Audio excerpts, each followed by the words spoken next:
Suzy Morgenstern, Lettre d'amour de 0 à 10, chapitre 9, Monsieur de Montardin. Ernest a pu ajouter le cinéma à sa liste des premières fois. Sans que le maître lui demande une rédaction, il se sentit obligé de raconter cette aventure immobile à une feuille de papier, car il ne pouvait pas le dire à sa grand-mère, à moins de lui exposer tout l'épisode de son expulsion de l'école. Il suivait les conseils de Monsieur de Montardin, qui lui avait dit « Ne t'en fais pas, Ernest, laisse ta grand-mère tranquille, je m'occupe de tout jeudi matin. » Alors, tranquillement, Ernest écrivit sur le cinéma. À un guichet, Victoire a payé 2 places. Nous avons pénétré dans une salle noire où un grand écran produisait seul la lumière. J'avais un peu peur, d'autant plus que le bruit était fort et les images violentes. « C'est la bande-annonce », m'a dit Victoire. Pratiquement, les seuls spectateurs à cette heure bizarre de la journée, nous nous sommes enfoncés dans des fauteuils moelleux. J'ai pensé aux événements du matin, j'ai vérifié que mon lit était bien au sec, que mon livre était bien au sec dans mon cartable, et j'ai été tentée de m'endormir quand le film a commencé. Et là, brusquement, j'ai arrêté de réfléchir, tellement la vie qui se déroulait devant moi m'a envahi. Je n'existais plus, et c'était un grand confort. Et puis à la fin, j'ai un peu titubé avant de me rendre compte en sortant que c'était aussi l'heure de sortie de l'école et que ce jour, ce mardi, devait me poursuivre, espérant qu'il ne me rattraperait pas. Ernest laissa Victoire devant son immeuble. C'est là qu'il rencontra Monsieur de Montardin, qu'il n'avait jamais vu auparavant, et qui lui dit que Simon l'avait mis au courant de l'affaire et qu'il les accompagnerait jeudi matin. Ernest se sentit brusquement étranger à sa vie, encore sous le charme du cinéma, mais encombré d'une sensation de manque. Il rentra, mangea sa pomme et réalisa ce qui lui manquait. Ses compagnons des après-midi, ses devoirs. Il n'avait rien à faire. Il avait laissé ses livres en classe. Il ferma la porte de sa chambre, sortit le livre accidenté, tourna les premières pages et tomba sur pour Geneviève, myrtille, clémentine, prune, cerise et pomme. Il eut l'impression qu'au moins un nom manquait à cette dédicace. Ça le choqua, et au lieu de lire le livre, il écrivit la première lettre de sa vie. Cher Monsieur Morlès, votre livre m'a vivement intéressé, c'est-à-dire, je n'ai pas vraiment essayé de le lire et d'en découvrir le contenu. Ce qui m'a surtout attiré, c'est votre nom parce que j'ai le même. Je ne voudrais pas que vous vous apitoyiez sur ma vie. Celles de David Copperfield et d'Oliver Twist furent infiniment pires. En fait, je ne me rendais pas compte de l'austérité de mon existence avant de rencontrer Victoire, une amie de classe, et de découvrir une animation et une qualité de vie que je ne soupçonnais même pas. Ainsi, j'ai mangé une fondue bourguignonne, j'ai tenu un bébé dans mes bras, je suis allée à l'hypermarché. C'est là d'ailleurs que j'ai trouvé votre livre. Et j'ai réussi, par ma propre volonté, à déplacer grand-mère jusqu'au restaurant de notre rue pour manger un couscous. Je ne sais pas si on m'embrassait quand j'étais bébé autant que le petit Jérémie, mais j'ai l'impression que mes premiers baisers ont commencé avec Victoire, qui m'embrasse tout le temps sur les 2 joues et qui jure que nous allons nous marier dans exactement 12 ans. J'ai 10 ans, je suis en CM2 et jusqu'à hier j'étais un très bon élève. Grand-mère parle peu, mais je pense qu'elle en était contente. J'espère qu'elle n'apprendra pas qu'hier j'ai été expulsée de l'école. J'étais à peine conscient que d'autres enfants étaient pourvus de mères, de pères, de sœurs et de frères. J'avais peu de contact avec les autres. J'ai essayé d'avoir des renseignements, mais grand-mère est très réservée. Elle m'a dit néanmoins que mon père était vivant. Ce père, serait-ce vous ? Je ne sais pas quoi espérer, mais veuillez recevoir, cher monsieur Morlès, l'expression de mon espoir. Ernest Morlès. Il chercha dans tous les tiroirs des nombreuses commodes avant de dénicher une enveloppe jaunie. Le rabbin n'avait plus de colle, il inscrivit Gaspard Morlès, mit du scotch et cacha la lettre dans le livre qu'il remit dans son cartable en attendant le terrible surlendemain. Victoire et son père l'attendaient, garés en double file devant son immeuble. Dès qu'il sortit, ils klaxonnèrent. Monsieur de Montardon avait l'air à l'aise dans son costume cravate, mais crispé par cette tâche supplémentaire dans une journée surchargée.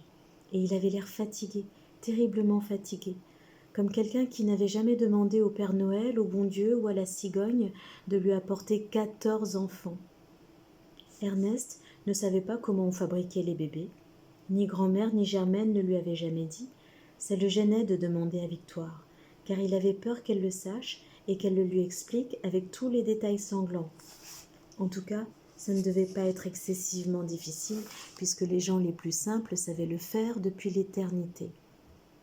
Peut-être existait-il des choses qu'on n'avait pas besoin d'apprendre, qui venaient toutes seules, comme dormir et aimer Victoire.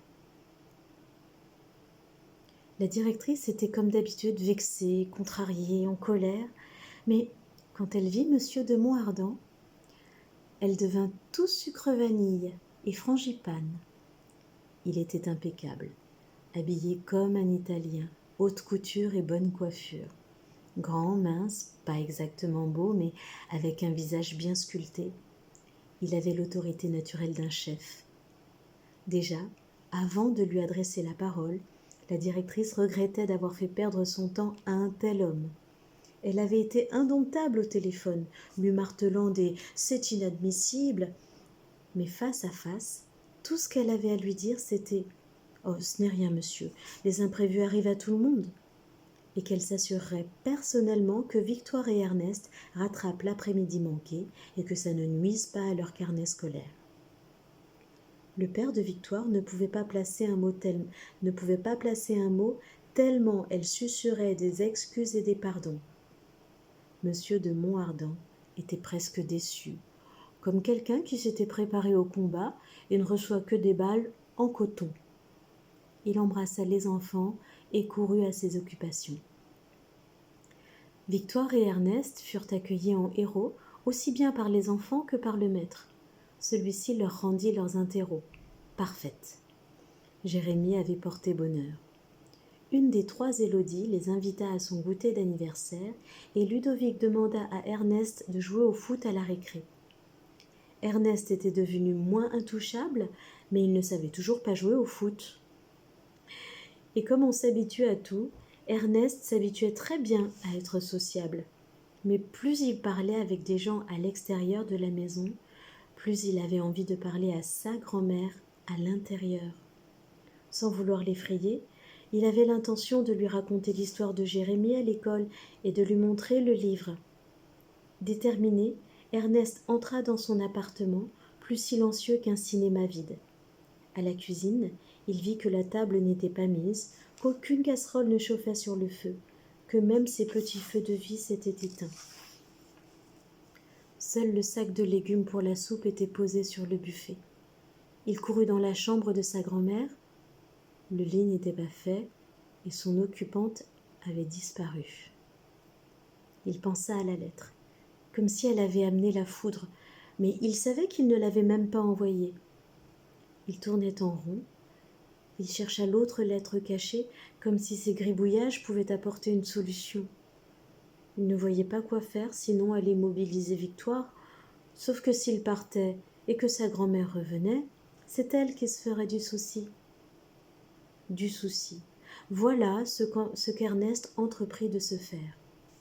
Il s'assit sur le sofa cabossé et se laissa envahir par une terreur qui empoisonnait son cerveau et paralysait toute initiative.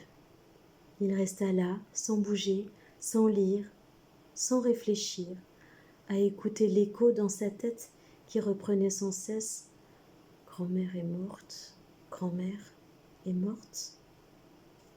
À la 5e fois, quand la phrase s'était tellement ancrée qu'il y croyait, sa grand-mère, tout habillée, entra doucement dans le salon, s'assit à côté de lui et dit « Germaine a eu un malaise. On est allé à l'hôpital en ambulance. C'est le voisin qui l'a appelé pour moi. On va l'opérer du cœur tout de suite. » Et là, Ernest fut témoin d'une chose jamais vue. Sa grand-mère fondit en larmes. Ernest prit ce tas d'os fragile dans ses bras et dit non pas « Ne pleure pas », mais au contraire « Pleure, pleure ». Elle chuchota « Je savais au fond de moi qu'un jour il n'y aurait plus personne pour s'occuper de toi. Quand on dépasse les 80 ans, les jours sont comptés. Mais je faisais semblant de ne pas écouter ma peur. » Puis elle se ressaisit et dit « Viens, on va manger quelque chose en bas et je t'accompagnerai à l'école. Puis je ferai quelques courses pour ce soir. »« Je peux les faire, grand-mère, en sortant de l'école. »« Je ne sais pas comment on va faire face, Ernest. Je suis trop vieille et toi tu es trop jeune. »« Grand-mère, ne t'inquiète pas, nous aurons le courage qu'il faut. » Et Germaine, est-ce qu'elle a eu très mal ? Oui, mais maintenant elle dort. Et ils m'ont dit que elle ne pourrait plus travailler. Ernest finit la phrase. Et je n'ai pas beaucoup de force. On partagera la mienne, grand-mère.